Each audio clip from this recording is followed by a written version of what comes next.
বাংলাদেশে সবার চোখের সামনে প্রকাশ্য দিবালোকে একটা ভয়ানক অন্যায় কাজ হয়ে চলেছে। এই অন্যায়টা আমরা অনেকেই বুঝতে পারছি, জানি, কিন্তু কেউ সোচ্চার হয়ে প্রতিবাদ করছি না। বিশ্ব স্বাস্থ্য সংস্থার মতে একটা দেশে স্বাভাবিকভাবে প্রসব হবার হারটাই অধিকাংশ হওয়া উচিত। 85% ডেলিভারি হবে স্বাভাবিকভাবে। শুধুমাত্র সর্বোচ্চ 15% ক্ষেত্রে বিশ্ব স্বাস্থ্য সংস্থা বলছে, চিকিৎসা বিজ্ঞান বলছে, কিছু জটিলতা দেখা দিতে পারে। সেখানে মা এবং নবজাতকের জীবন বাঁচানোর জন্য সিজারিয়ান করতে হবে। কিন্তু সেটা কখনোই 15% বেশি যাবে না। আপনারা জেনে অবাক হবেন, আশঙ্কিত হবেন, ভয় পাবেন যে বাংলাদেশে এই সিজারিয়ানের মাধ্যমে ডেলিভারির হার এই মুহূর্তে 52%।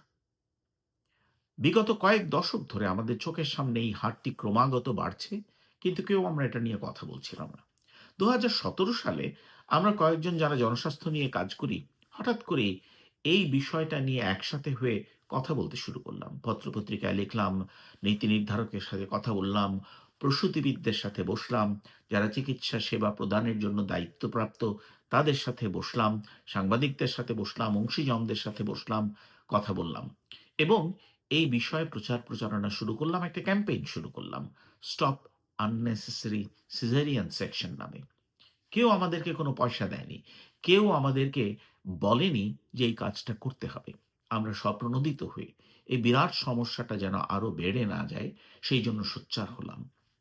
গত মার্চ মাসে কেনিয়ার নাইরোবি শহরে যে আন্তর্জাতিক মাতৃ, শিশু এবং নবজাতক সম্মেলন হলো, যেটা প্রতি ২ বছর পর, পর হয়, সেখানে আমরা এই ক্যাম্পেইনের গল্পটা বলেছি। যাতে করে বিশ্ববাসীর দৃষ্টি সেখানে আকর্ষিত হয়। সারা পৃথিবী থেকে প্রায় ৬০-৬৫ টা দেশের ১৮০০ প্রতিনিধি সেই সম্মেলনে যোগ দিয়েছিলেন। এই ক্যাম্পেইনের অতি স্বল্প সময়ের সাফল্যের গল্প।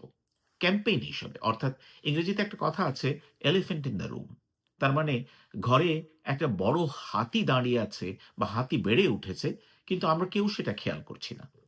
ক্যাম্পেইনের ফলে এই বিরাট সমস্যাটার প্রতি নীতি নির্ধারকদের, সরকারের বিভিন্ন মহলে এবং অংশীজনদের মধ্যে যারা এই কাজটাতে একটা ভূমিকা রাখতে পারেন, তাদের দৃষ্টি আকর্ষিত হয়েছে। সিজারিয়ান সেকশনের হার কিন্তু কমেনি, সেটা ক্রমশ বেড়েই চলেছে।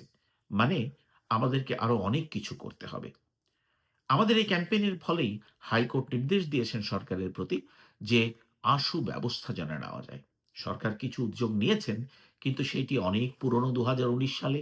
সেই উদ্যোগের পর্যায়ে রয়ে গেছে, কিন্তু কোনো বাধ্যতামূলক আইন প্রণীত হয়নি। আসুন আমরা সবাই যুক্ত হই, যেন অপ্রয়োজনীয় সিজারিয়ান অপারেশন নের হার স্বাভাবিক মাত্রায় নেমে আসে।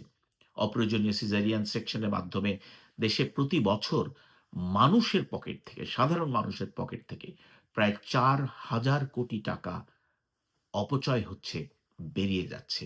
অসংখ্য পরিবার দারিদ্র্যে নিমজ্জিত হচ্ছে। আসুন আমরা সবাই সোচ্চার হই। আমাদের যার, যার জায়গা থেকে আমাদের দায়িত্বটা পালন করি। অপ্রয়োজনীয় সিজারিয়ান সেকশন বন্ধ করি।